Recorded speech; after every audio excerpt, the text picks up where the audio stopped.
ಸ್ನೇಹಿತರೆ, ಒಂದೇ ರೀತಿಯ ಇಡ್ಲಿ ತಿಂದು ಬೇಸರ ಆಗಿದೆಯಾ? ಹಾಗಾದರೆ ಈ ರೀತಿ ವೆರ್ಮಿಸೆಲಿ ಇಡ್ಲಿ ಹೇಗೆ ಮಾಡುವುದು, ಏನೆಲ್ಲ ಬೇಕು ನೋಡೋಣ ಬನ್ನಿ. ಯಾರೆಲ್ಲ ಹೊಸಬ್ರು ನೋಡ್ತಾ ಇದ್ದೀರಾ ಪ್ಲೀಸ್ ಸಬ್ಸ್ಕ್ರೈಬ್ ಮಾಡಿ. ಇನ್ನಷ್ಟು ವಿಡಿಯೋಗಾಗಿ ಬೆಲ್ಲೈಕನನ್ನು ಒತ್ತಿ. ಹಾಗಾದರೆ ತಡ ಏಕೆ, ನೋಡೋಣ ಬನ್ನಿ.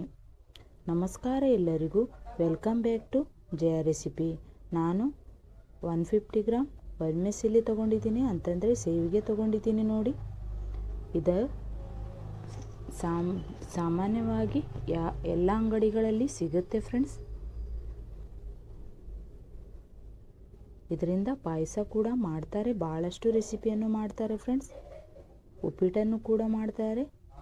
150 ಗ್ರಾಮ್ ಸೇವಿಗೆ ಹಾಕಿದ್ದೀನಿ. ಹಾಗೆಯೇ 1 ಬೌಲು ದೊಡ್ಡ ರವೆ ಹಾಕಿದ್ದೀನಿ. ಅದೇ ಬೌಲಲ್ಲಿ 1 ಬೌಲು ಮೊಸರನ್ನು ಹಾಕಿದ್ದೀನಿ ನೋಡಿ, ಗಟ್ಟಿ ಮೊಸರು. ಈಗ ಇದನ್ನು 2 ನಿಮಿಷ ಚೆನ್ನಾಗಿ ಅದೇ ಬೌಲಲ್ಲಿ 1 ಬೌಲು ನೀರನ್ನು ಹಾಕಿದ್ದೀನಿ. ಇದನ್ನು ಚೆನ್ನಾಗಿ ಮಿಕ್ಸ್ ಮಾಡಿಕೊಳ್ಳಿ. ರುಚಿಗೂ ತಕ್ಕಷ್ಟು ಉಪ್ಪು ಹಾಕ್ತಾ ಇದ್ದೀನಿ.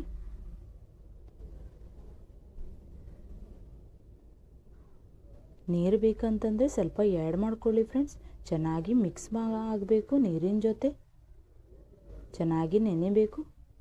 ರವೆ ಮತ್ತು ಸೇವಿಗೆ ಮಿಕ್ಸ್ ಆಗಿದೆ. ಇದು ಸೈಡಲ್ಲಿ ಇಡ್ತೇನೆ. ಕಡಿಮೆ ಅಂದರೂ ಅರ್ಧ ತಾಸು ಇಡಬೇಕು. ಈ ಥರ ಮಾಡಿ ಅರ್ಧ ತಾಸಾಗಿದೆ. ಈಗ ಒಗ್ಗರಣೆ ರೆಡಿ ಮಾಡ್ಕೊಳ್ಳೋಣ. ಒಗ್ಗರಣೆಗಾಗಿ ನಾನು 2 ಟೇಬಲ್ ಸ್ಪೂನು ತುಪ್ಪವನ್ನು ಹಾಕಿದ್ದೀನಿ. ತುಪ್ಪದ ಬದಲು ಎಣ್ಣೆ ಕೂಡ ಹಾಕ್ಕೊಳ್ಬೋದು.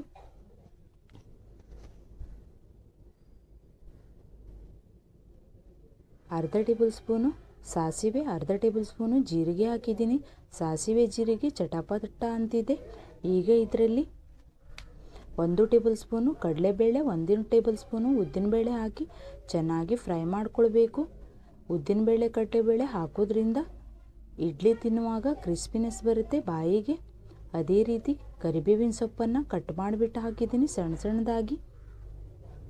ಒಗ್ಗರಣೆ ರೆಡಿಯಾಗಿದೆ ಫ್ರೆಂಡ್ಸ್. ಗ್ಯಾಸ್ ಬಂದ್ ಮಾಡಿಬಿಡ್ತೀನಿ.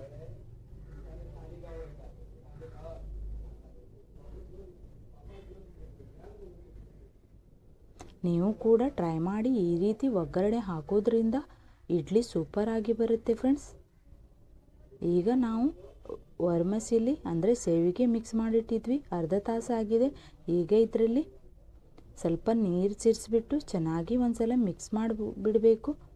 ಅದೇ ರೀತಿ ಇದರಲ್ಲಿ 1 ಟೊಮೆಟೊ, 1 ಈರುಳ್ಳಿ ಆದಷ್ಟು ಚಿಕ್ಕ ಚಿಕ್ಕದಾಗಿ ಕಟ್ ಮಾಡಿ, ಕೊತ್ತಂಬರಿ ಸೊಪ್ಪು, 2 ಹಸಿಮೆಣಸಿನಕಾಯಿ, 1 ಕ್ಯಾರೆಟನ್ನು ಹಾಕಿ ಚೆನ್ನಾಗಿ ಮಿಕ್ಸ್ ಮಾಡ್ತೀನಿ. ಈ ರೀತಿ ಹೆಲ್ದಿ ಫುಡ್ಡು ಮಕ್ಕಳಿಗೆ ಕೊಡುವುದರಿಂದ ಆರೋಗ್ಯ ಚೆನ್ನಾಗಿರುತ್ತೆ ಮಕ್ಕಳ. ಈಗ ಒಗ್ಗರಣೆ ಹಾಕ್ತಾ ಇದ್ದೀನಿ. ರೆಡಿ ಮಾಡಿಟ್ಟಿರುವ ಒಗ್ಗರಣೆ ಹಾಕಿ ಉಪ್ಪು ಬೇಕನ್ಸಿದ್ರೆ ಸ್ವಲ್ಪ ಉಪ್ಪು ಹಾಕ್ಕೊಳ್ಳಿ. ಚೆನ್ನಾಗಿ ಮಿಕ್ಸ್ ಮಾಡ್ತೀನಿ. ನೀರು ಬೇಕನ್ಸಿದ್ರೆ ಸ್ವಲ್ಪ ನೀರು ಸೇರಿಸ್ಕೊಳ್ಳಿ. ರೆಡಿಯಾಗಿದೆ ನೋಡಿ, ಮಿಕ್ಸ್ ಮಾಡಿದ್ದೀನಿ. ಈಗ ಸ್ವಲ್ಪ ಇದರಲ್ಲಿ ನೀರು ಸೇರಿಸ್ತಾ ಇದ್ದೀನಿ. ಜಾಸ್ತಿ ಗಟ್ಟಿ ಮಾಡ್ಕೊಳ್ಬೇಡಿ. ಜಾಸ್ತಿ ಗಟ್ಟಿ ಮಾಡಿದರೆ ಇಡ್ಲಿನೂ ಗಟ್ಟಿ ಆಗುತ್ತೆ. ಈ ಥರ ಇರಬೇಕು ನೋಡಿ.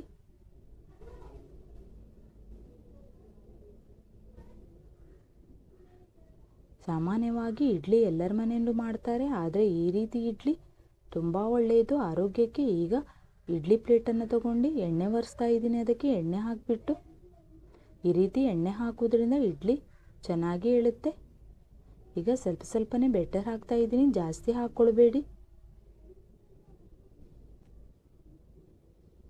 ನಾನು ಗ್ಯಾಸಿನ ಮೇಲೆ ನೀರು ಕಾಯಲು ಇಟ್ಟಿದ್ದೀನಿ. ಇಡ್ಲಿ ಪಾತ್ರೆಯಲ್ಲಿ ನೀರು ಹಾಕಿ ಗ್ಯಾಸಿನ ಮೇಲೆ ಇಟ್ಟಿದ್ದೀನಿ. ಈ ಥರ ಸ್ವಲ್ಪ ಸ್ವಲ್ಪನೇ ಹಾಕ್ಕೊಳ್ಳಿ, ಜಾಸ್ತಿ ಹಾಕ್ಕೊಳ್ಬೇಡಿ. ಈ ಕ್ವಾಂಟಿಟಿಯಲ್ಲಿ ಫ್ರೆಂಡ್ಸ್ 15 ಇಡ್ಲಿ ರೆಡಿ ಆಗುತ್ತೆ. ಈಗ ನೀರು ಬಿಸಿಯಾಗಿದೆ. ಈಗ ಇಡ್ಲಿ ಇಟ್ಟಿರುವ ಪ್ಲೇಟ್ ಹಾಕ್ತಾ ಇದ್ದೀನಿ ನೋಡಿ.